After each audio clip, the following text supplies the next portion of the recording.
haven't made any AMV for over a year and never used Davinci Resolve as well. That's why I have decided to restart editing, and on Davinci Resolve, I just like complicated things. Why Davinci Resolve, you may ask? Well, that's for few reasons. First of all, Davinci is a beast. A lot of creators that I follow on YouTube have been switching, so this got me interested. And it's quite a powerful software. It's used in the cinema industry. You can make so many things with it. You can compose it in 3D as well. Yeah, definitely something that I look forward to. And last but not least, well, it's all free. And I'm all broke. All this got me all pumped up, and I was ready to use Davinci. I thought it wouldn't be that hard as they say, you know. I was like, easy. I've already edited before, so it won't be that hard. No worries. It took me 8 to 10 hours to finally finish my edit. My mediocre edit. Anyways, follow me on my journey to make my first trash mid edit on Davinci Resolve.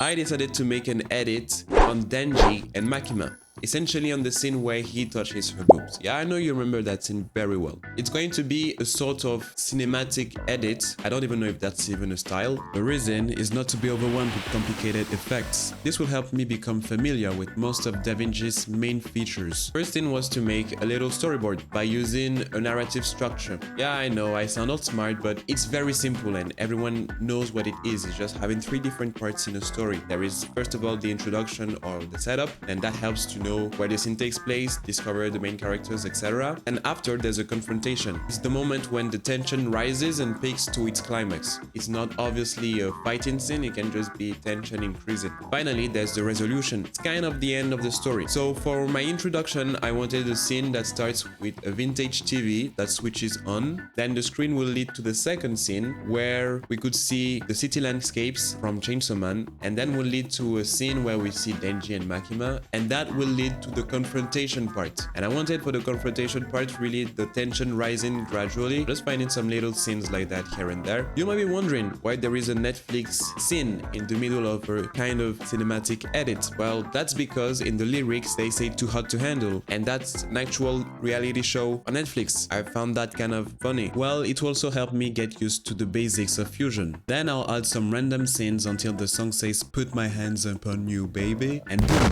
climax. Finally, we step into the resolution part, where the tension will be at the same level as the confrontation part. However, the pace will be slowing down, and we will finish on the close kiss between Denji and Makima. And I will probably add a scene to kind of seal the edit. So this is the plan. It helps me to know where I'm heading at, so I don't lose too much time on Davinci's timeline, which honestly still ended happening. Yeah. Now, let's start the actual edit, the edit page. It's probably the most used page on Davinci. I think I spent around 3 to 4 hours on it. Yeah, you heard right. I'm a noob. I warned you guys. Everything was messed up, but after 2 to 3 hours, I finally had all the clips I wanted to use. I also had to tweak the song as I was using different part of it, and after roughly understanding, I decided to switch to the best yet terrifying page, the fusion page. When you see it for the first time, you're like, what in hell?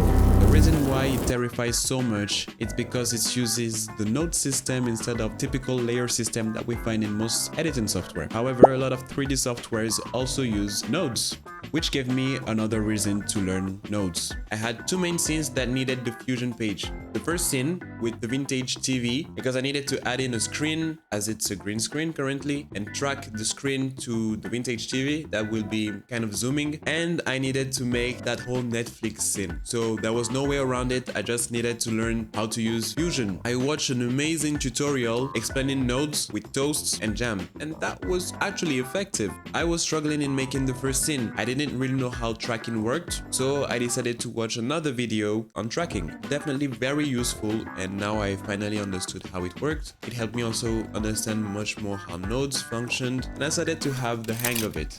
The Netflix scene went much more smoothly. I truly was understanding nodes. It helped me get used to the basic functions of fusion, which is great. I have to say, nodes makes much more sense. It's like talking to the computer. The rest went quite nicely, and my edit was almost done. It's officially goodbye to a light motion, and the new price tag, and welcome to Davinci Resolve. As a noob, I can say Davinci is hard at first. Then things start to just click in your head, you know?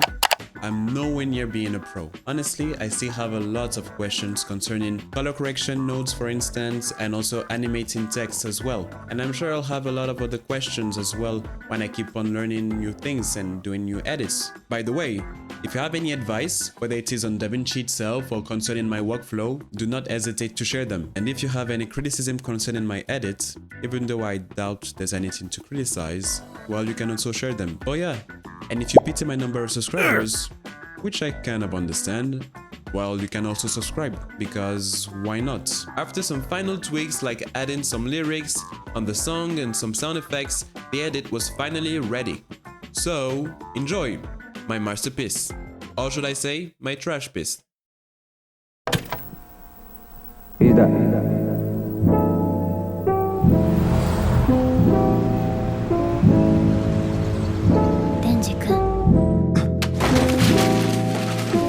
You're 22, tú atajando.